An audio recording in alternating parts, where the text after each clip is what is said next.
Hello everyone, इससे पहले अपन binomial negative binomial poison पढ़ चुके थे। अब नेक्स्ट अपने पास क्या है, ज्योमेट्रिक डिस्ट्रीब्यूशन। अब ज्योमेट्रिक डिस्ट्रीब्यूशन क्या होता है कि अपने को ये है कि कितनी बार अपन फेल हुए, पी टाइम अपन सक्सेस हुए, इस टाइम पे सक्सेस हुए, तो इससे पहले अपन कितनी बार फेल हुए थे, तो वो क्यू से डिनोट होगा। तो p x equal to q की पावर एक्स एंड टी, ये अपना प्रोबेबिलिटी डिस्ट्रीब्यूशन फंक्शन बनता है। ठीक है, डेफिनेशन में वही लिखना है, x is random variable is called as geometric distribution है तो px equal to x equal to qx p की power x equal to po। और इसमें सबसे इंपॉर्टेंट होता है लैक ऑफ मेमोरी, ये काफी इंपॉर्टेंट टॉपिक है। ठीक है, ये इसमें क्या है, ये एग्जाम में लगभग आता ही आता है। अब लैक ऑफ मेमोरी का मतलब क्या है कि अगर अपन किसी चीज कुछ इवेंट्स छोड़ भी दें, उसके बाद भी करेंगे तो भी अपनी सक्सेस उसी टाइम मिलेगी जितने जिस टाइम पे मिली थी, उससे पहले जो फेलियर होंगे वो उतने ही होंगे। तो यहाँ पर मेमोरी का कोई ध्यान नहीं दिया जाता है, इसलिए इसको लैक ऑफ मेमोरी कहते हैं, मतलब मेमोरी इसमें नहीं है। तो देखते हैं कैसे कि अपन एक इवेंट मान लेते हैं जो इस टी टाइम पे ऑक्योर होता है। ठीक है, और ऑक्योर टाइम क्या है, ज्योमेट्रिक डिस्ट्रीब्यूशन के अकॉर्डिंग है और उसका पैरामीटर पी है। तो x इक्वल टू टी क्या हो जाएगा, q t equal to p, यहाँ पर p probability of x equal to t क्या हो जाएगा, क्यू की पावर टी इंटू टी। ठीक है, ये प्रोबेबिलिटी डिस्ट्रीब्यूशन है। अपन मान लेते हैं कि k टाइम से पहले इवेंट्स हुआ ही नहीं था, तो k टाइम पहले इवेंट्स नहीं हुआ था, तो x हमेशा k से बड़ा होगा। दैट मींस अपन मान लेते हैं कि y equal to x minus k, एक नया वेरिएबल मान लेते हैं x minus k equal to variable. तो y की वैल्यू क्या होगी, sorry probability y equal to q, मतलब t पे होने की ओक्योर क्या होगा, मतलब प्रोबेबिलिटी क्या होगी कि y इक्वल टू t होना चाहिए और x k से बड़ा होना चाहिए, तभी यहाँ होगा y की वैल्यू। तो ये हमेशा p equal to x equal to t पे ही होता है, p इंटू q की पावर t पे होता है। होता कैसे है, ये देखो अपन मान लेते हैं p हमेशा x r से बड़ा हो तभी ओक्योर करेगा, उसकी प्रोबेबिलिटी निकालनी है। तो ये होगा p इंटू क्यू की पावर s, s कहाँ से r टू इंफिनिटी, क्योंकि r से बड़ा होगा तभी ये प्रोबेबिलिटी गिनी जाएगी, अदरवाइज नहीं। कि जो इवेंट है वो r पे r के बाद ही माना जाएगा, r या r के बाद। तो इसको इस फॉर्म में लिख देंगे, तो यहाँ क्या मिलेगा अपने को, ओनली q की पावर r, क्योंकि 1 माइनस क्यू p होता है, तो ये p से तो कैंसिल हो जाएगा, q की पावर r रहेगा। अब इसी को अपन इस फॉर्म में देखते हैं कि अगर p जो y अगर t से ज्यादा है और k से भी ज्यादा है, मतलब x k से ज्यादा है और y p से ज्यादा है, क्योंकि अपने को y को p पे निकालना है, तो अपन क्या करेंगे, y का t से ज्यादा निकाल लेंगे और उसको t प्लस वन और t इन दोनों के बीच का निकाल के वैल्यू मिल जाएगी t की। इससे ज्यादा होगा तो क्या होगा, x प्लस वन। सेम इसको कंडीशनल प्रोबेबिलिटी से इस टाइप से लिख सकते हैं, और y की वैल्यू क्या है, x माइनस के है, तो इसका मतलब क्या होगा, x माइनस के, t x से k से भी बड़ा है और t से भी बड़ा है, k प्लस t हो जाएगा। यहाँ पर क्या हो जाएगा, ये इसको ऐसे लिख सकते हैं, p x k plus t intersection k, इन दोनों का इंटरसेक्शन k प्लस t वाला आएगा, तो k प्लस t वाला लिख दिया। इसको इस फॉर्म में लिख सकते हैं, क्योंकि क्या था यहाँ पर p x greater then r, तो t की पावर r आया था, तो x प्लस t में, सॉरी k प्लस t में t प्लस k वाला आएगा, नीचे क्या आएगा, कैंसिल हो जाएगा, q t बचेगा। ठीक है, तो ये q t आया, अपने को इसी टाइप का चाहिए था। अपने को चाहिए कि इसका y equal to t x greater than k, तो ये निकाल लीजिए, तो y greater than t x greater than k minus इसमें से t प्लस वन घटा दें तो इक्वल वाला आ जाएगा। इससे क्या मिलेगा अपने को, क्यू टी, यहाँ टी प्लस वन है तो क्यू टी प्लस वन, यहाँ से क्यू टी कॉमन तो वन प्लस टी क्या होता है टी, तो यही वाला टर्म अपने पास आ गया, टी क्या है, t equal to x equal to t. तो इसमें लैक ऑफ मेमोरी होती है कि इससे पहले वाला भी अपन करेंगे तो भी इंडिपेंडेंट, मतलब डिपेंड नहीं आएगा के पे, यहाँ पे भी डिपेंड नहीं आया, यहाँ पे भी के पे डिपेंड नहीं था, तो लैक ऑफ मेमोरी भी, क्योंकि उस पर अपन ने कितना रिस्ट्रिक्शन लगाया ई पर, तो कोई फर्क नहीं पड़ता, आंसर पहले भी वही था बाद भी तो वही है। तो ये लैक ऑफ मेमोरी होता है, ये काफी इंपॉर्टेंट है, ये एग्जाम में आता ही आता है। ठीक है, नेक्स्ट अपने पास क्या है, मोमेंट्स ऑफ ज्योमेट्रिक डिस्ट्रीब्यूशन। तो मीन और वेरिएंस निकालना है, सिर्फ मीन क्या होगा, mu one dash x P x, P x क्या है, पी क्यू की पावर एक्स, सोल्व करेंगे तो क्यू ओपन किया जाएगा। सिमिलरली वेरिएंस है, तो variance expectation of x square minus expectation of x का होल स्क्वायर। इसको जैसे अपन हमेशा सोल्व करते हैं, स्क्वायर को x माइनस 1 कर दो, एक और x कर लो, इसको ऐसे सोल्व करेंगे तो ये यहाँ पर क्या 2x का ऐसे लग रहा है कि x माइनस 1, ये 2 की 1 2 इस वाले फॉर्म में चलता है, ठीक है, चलता है 1 माइनस क्यू माइनस 2 का क्या होगा 1 प्लस क्यू स्क्वायर बाय 2, इस टाइप के फॉर्म में चलता है। तो अपने को इस टाइप के फॉर्म बनाने के अपॉइंट में 2 आना चाहिए, यहाँ 2 मल्टीप्लाई कर दिया 2 मल्टीप्लाई कर दिया, अब ये टोटल क्या हो जाता है इसके इक्वल होता है, इस वाले फॉर्म में चलता है। बाकी ऐसा कैसा यहाँ बीच में प्लस आएगा, ठीक है। तो इसकी वैल्यू मिल गई अपने को, इसकी वैल्यू अपन ने पहले निकाली ली थी, तो वेरिएंस निकल जाएगा, तो ये मीन भी निकल गया, वेरिएंस भी निकल गया। अपने को दो चीजें निकालनी थी, वो इसमें मीन एंड वेरिएंस। एक्स्ट्रा निकालोगे तो वो तो निकल जाएगा, x माइनस फिर 2 हो जाएगा, आगे फॉर्म बढ़ाते रहो, μ3 भी निकल जाएगा, μ4 भी निकल जाएगा, सारे निकल जाएंगे। नेक्स्ट है अपने पास mgf क्या है, mx की एक्सपेक्टेशन a की पावर dx, तो ये इस टाइप की फॉर्म में।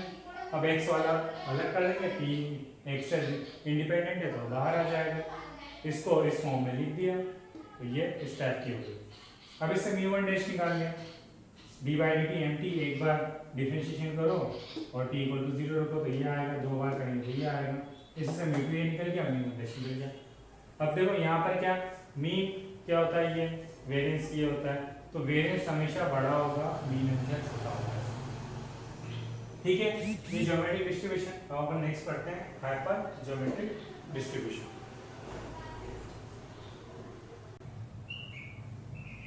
देखो नेक्स्ट क्या है, हाइपर ज्योमेट्रिक डिस्ट्रीब्यूशन। अब इसको समझना कैसे है, समझना ऐसे है कि अपने पास एक बास्केट है, मतलब एक बास्केट है, इसमें क्या है टोटल n गेंदें हैं, टोटल बॉल्स कितनी है n है, जिसमें से अपने को निकालनी कितनी है n निकालनी है, ठीक है। तो टोटल कितनी है n है और निकालनी कितनी है n, तो इसके लिए अपने पास प्रोबेबिलिटी क्या आ जाएगी NC_n, ठीक है। अब इसके बाद इसमें क्या है कि जो m बॉल्स है वो रेड है और जो n माइनस m है, जो n माइनस m है वो रेस्ट, जो जितनी बची हुई है, ठीक है। तो अपने को करना क्या है कि कुल गेंदें कितनी है, मतलब m रेड है, तो उनमें से m निकालनी है, स्मॉल m निकालना है, निकालना कितना है स्मॉल m, तो क्या निकालेंगे अपन MCM, निकालने की कितनी हो जाएगी प्रोबेबिलिटी MCM, और बची हुई कितनी है n माइनस n, कितनी बचेगी n minus n CM minus n, ये n माइनस n में से m माइनस n निकालना है, ठीक है। n माइनस m आएगा,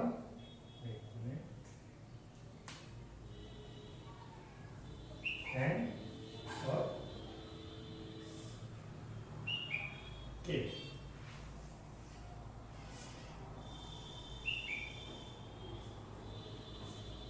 कैसे कि टोटल गेंद कितनी है अपने पास, इसमें टोटल बॉल है n बॉल है, निकालनी कितनी है n, तो इनकी प्रोबेबिलिटी क्या हो जाएगी NC_n।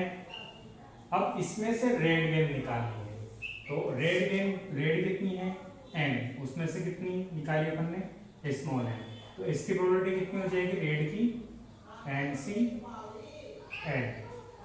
नेक्स्ट अब बचेगी कितनी, बचेगी कितनी, इसमें से n है और कितनी रेड है n, तो ये बची हुई n माइनस n।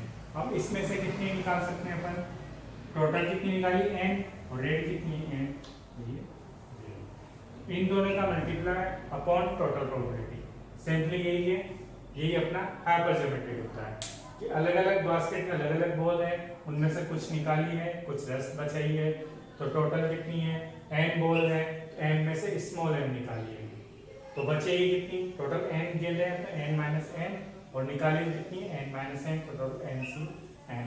चाहो तो नोटेशन चेंज कर सकते हो यहाँ पे ताकि कंफ्यूजन ना हो, लेकिन ये रखोगे तो ज्यादा बेटर है, ठीक है। यही अपना हाइपर ज्योमेट्रिक फंक्शन होता है, सॉरी हाइपर ज्योमेट्रिक डिस्ट्रीब्यूशन होता है। अब इसका मीन एंड वेरिएंस निकालना है, तो मीन क्या होगा, एम, यहाँ एम ले रहे हैं अपन, एक्स लेते हैं, यहाँ पर वेरिएबल क्या है, एम है, ये याद रखना, ये एम वेरिएबल है, तो ये एम पी एक्स हो जाएगा, पी एम, तो एम की जगह एम, ये इसकी पूरी फ्रीक्वेंसी डिस्ट्रीब्यूशन, प्रोबेबिलिटी डिस्ट्रीब्यूशन। अब करना क्या है, इस एम को कैंसिल करने के लिए अपने को यहाँ से एम निकालना पड़ेगा, यहाँ से एक एम निकलेगा और एम निकलेगा, तो वो एम, तो एम बाहर और एम से एम कैंसिल, जैसे अपन हमेशा करते हैं, बायनोमियल में सभी ने ऐसे ही किया है। इसको कोई इफेक्ट नहीं पड़ेगा कि प्लस एम प्लस वन कर देंगे, माइनस एम कर देंगे, यहाँ प्लस वन कर देंगे, माइनस एम कर देंगे, वो ऑटोमेटिकली कट जाएगा, उससे कोई फर्क नहीं पड़ेगा। जहाँ लेकिन यहाँ फर्क पड़ेगा, क्योंकि यहाँ एक एन निकली है, तो यहाँ से भी n minus one, c n minus one, तो यहाँ से एन अपॉन एन बचेगा, वो यहाँ लिख दिया। अब ये क्या है टोटल, यहाँ पर क्या हो जाएगा, m 1 to n, last gain n है इसलिए n लेंगे, इंफिनिटी नहीं लेंगे, क्योंकि अपन ने इस n में से निकाल लिया। तो ये टोटल कितनी हो जाएगी, ये हाइपरजोमेट्रिक फंक्शन मिल जाएगा वापस, एक गेन कम के लिए, तो ये भी 1 हो जाएगा, तो बचेगा क्या, n। नेक्स्ट क्या है अपने पास, वेरिएंस निकालना है। वेरिएंस के लिए ये फॉर्मूला होता है expectation x square minus expectation x का होल स्क्वायर। इसको अपन x माइनस वन जिस हमेशा लिखते हैं प्लस x कर देंगे, तो x माइनस वन का ही निकालेंगे, तो उसमें क्या हो जाएगा, n minus one p x m. Same यही प्रोसेस, अब अपने को यहाँ से निकलेंगे तो यहाँ से दो निकलेंगे, n भी निकलेगा, n माइनस वन भी निकलेगा, तो दो गेन कम होगी, तो यहाँ n माइनस टू सी n माइनस टू, यहाँ भी n माइनस टू सी n माइनस टू, बचे हुए यहाँ पर ये हो जाएगा e x माइनस वन। अब वेरिएंस निकालना है, वेरिएंस का फॉर्म में रख दो, ये इसकी वैल्यू निकाल दी, इसकी भी है, इसकी भी है, इनकी वैल्यू रखेंगे तो बचेगा, ये सोल्व करेंगे तो ये बनेगा, तो ये वेरिएंस, ये मीन एंड वेरिएंस, ये एग्जाम में आते ही आते हैं। नेक्स्ट है फैक्टोरियल मूवमेंट्स, ये कई बार आया है। Factorial movements, expectation of x की पावर फैक्टोरियल r, ये r इसको इस टाइप से लिखा है n की पावर r। अब यहाँ पर क्या है, r है तो अपन r वोल्स निकाल लेंगे, r वोल्स निकालेंगे तो यहाँ n माइनस r बचेगा, m माइनस r बचेगा, यहाँ पे n minus r c n minus r बचे हुए ये आ जाएंगे, सिंपली ये n की पावर r ऊपर आ जाएगा, ये तो वापस 1 हो जाएगा, तो ये फैक्टोरियल मोमेंट्स निकलेंगे। अब इसका next limiting case, limiting case का क्या होगा, लिमिटिंग केस ये होगा कि इसको अपन h से डिनोट करेंगे, हाइपरजोमेट्री को h से डिनोट किया, वेरिएबल क्या है m, बचे हुए क्या है n, सेम वैसे लिखा है।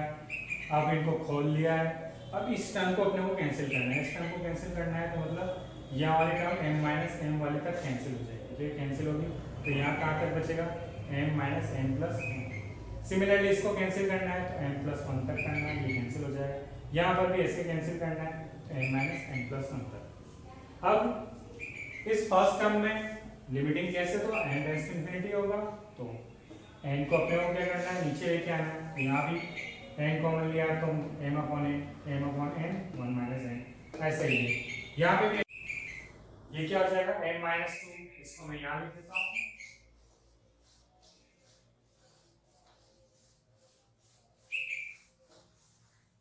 क्या आ जाएगा, n factorial upon n factorial, n minus n factorial, ये हो जाएगा m अपॉन n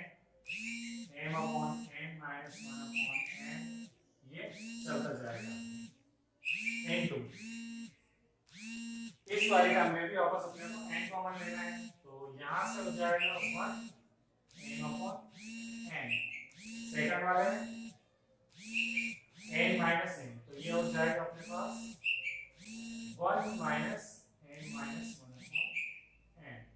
ऐसे कहाँ तक चलेगा, ये ऐसे चलेगा n माइनस वन माइनस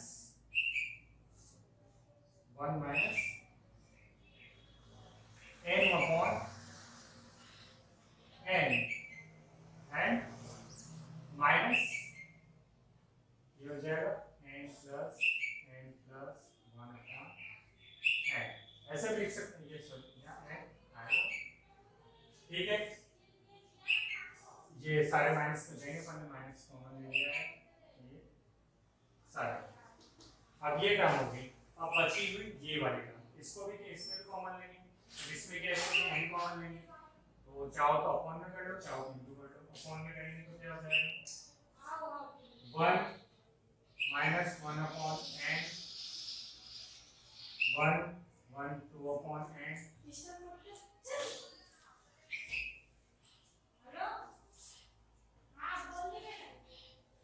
अब इनमें जो कैंसिल हो रहा है उसको कैंसिल आउट कर दो, या n टेंस टू इंफिनिटी रख दो। n टेंस टू इंफिनिटी क्या होगा, limit n tends to infinity, ये हो जाएगा n factorial n minus n factorial.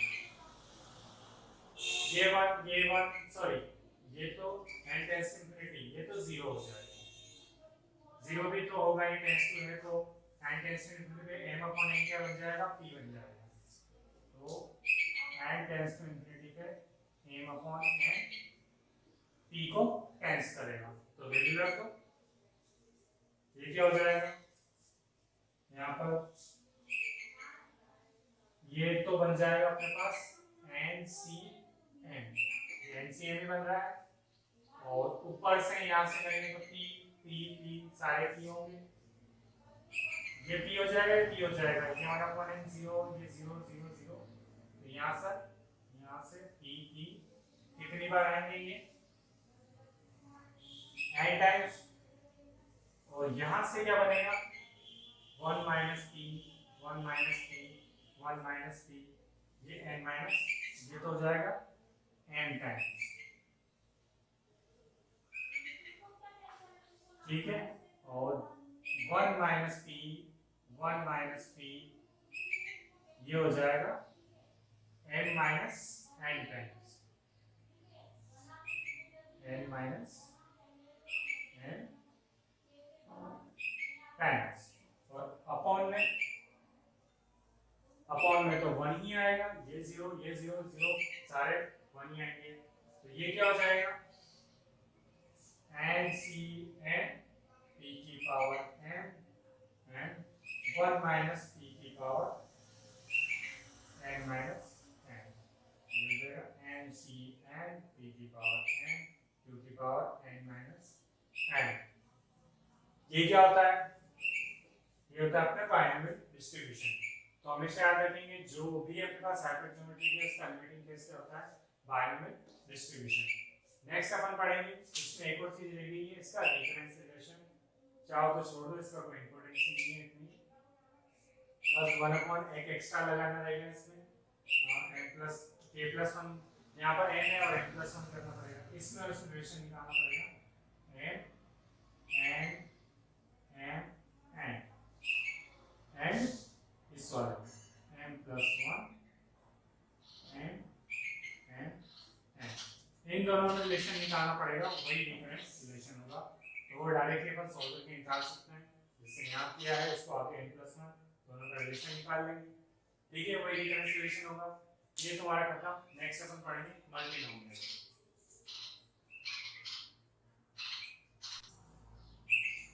देखो क्या नेक्स्ट मल्टीनोमियल। मल्टीनोमियल क्या होता है कि जो बायनोमियल अपन ने पढ़ा था उसका जनरलाइजेशन, बायनोमियल अपन ने सिर्फ 2 या 3 पे पढ़ा था, 2 पे पढ़ा था, इसके होंगे ज्यादा, मतलब n टर्म्स तक होंगे, तो px1 x2 xn क्या होगा n factorial, x1 factorial x2 factorial xn factorial, x1 की probability px p1 x1 p2 x2 pn xn, ये हो जाएगा। इसको चाहो तो प्रोडक्ट के रूप में लिख सकते हैं, इसको प्रोडक्ट में भी ऐसा प्रोडक्ट में लिखते हैं, ठीक है। इसमें सिर्फ अपने को सिर्फ मोमेंट्स निकालने हैं। मोमेंट्स कैसे निकलेंगे, मोमेंट्स निकलेंगे अपने mgf से, तो mgf क्या होगा, इसका mx की expectation of exponential of pi xi, अब इसका निकालेंगे तो x px होता है, x तो ये रहा, px ये रहा, ठीक है, ये एक्सपेक्टेशन ऑफ pi xi। अब इसको भी खोल लेंगे, तो चाहो तो इसको ये से कैसा आ जाएगा, ये p1 ये इसके साथ हो जाएगा एक्सपेक्टेशन में, और k तक का यहाँ तक का हो जाएगा। अब इसमें क्या हो जाएगा, ये किस टाइप से है, बाइनोमियल, तो बाइनोमियल में से इसमें p1 x1 ये सभी की सेम ही होगी, तो ये पावर n हो जाएगी, ठीक है। ये अपना mgf होता है, ठीक है, ये mgf है। इसको सोल्व करेंगे तो ये इस टाइप से बनेगा, 1 करेंगे 2 करेंगे तो ये इस फॉर्म में बन जाएगा, ठीक है। अब अपन क्या करते हैं कि सिर्फ x1 निकालते हैं, ये x तो पूरा है, x1 x2 x पूरा ये सेट का है, अपन ओनली x1 का निकालते हैं। x1 का निकालेंगे तो बाकी सारे 0, बाकी सारे 0 तो ये 1 माइनस p1, ये बाकी p1 p1, तो ये टोटल क्या हो जाएगा 1 माइनस p1। ठीक है, अब ये 1 माइनस p1 और p1 e की पावर p1 का होल पावर n चल गया है। इससे ये किस टाइप का फॉर्म बन गया, ये वापस को q1 लिख सकते हैं, q1 p1 e की पावर t1, ये वापस बाइनरी, तो इससे एक्सप्रेशन xi क्या हो जाएगा npi वेरिएंस क्या हो जाएगा xi npi q1। अब यहाँ तक का तो ठीक है। अब इसमें एक्स्ट्रा है 2 या 2 से ज्यादा है तो इनका कोवेरिएंस भी निकलेगा, तो e xi xj क्या हो जाएगा, एक बार i के रिस्पेक्ट में एक बार j के रिस्पेक्ट में, सैम इसको डेरिवेटिव किया t इक्वल टू 0 किया तो वैल्यू ये मिलेगी। अब ये मिल गया तो कोवेरिएंस क्या होता है expectation of xi xj minus expectation of xi expectation of xj, इसको इसमें वैल्यू पुट करेंगे दोनों की, आंसर ये मिलेगा। ऐसे ही ड्रॉ निकाल लेंगे रिग्रेशन ऑफ कोरिलेशन कोएफिशिएंट, इसकी वैल्यू होती है कोवेरिएंस ये सिग्मा है, सिग्मा z मिल जाएगा, तो ये वेरिएंस है, फिर से सिग्मा a मिल जाएगा, सिग्मा j मिल जाएगा, सॉल्व करेंगे आंसर आ जाएगा। सेम मल्टीनोमियल में सिर्फ इतना सा है, ये तुम्हारी 5 मिनट का काम है। ठीक है, नेक्स्ट क्लास से अपन कोऑर्डिनेट पढ़ेंगे इसका कंटीन्यूअस डिस्ट्रीब्यूशन। ठीक है, आज के लिए बस इतना ही।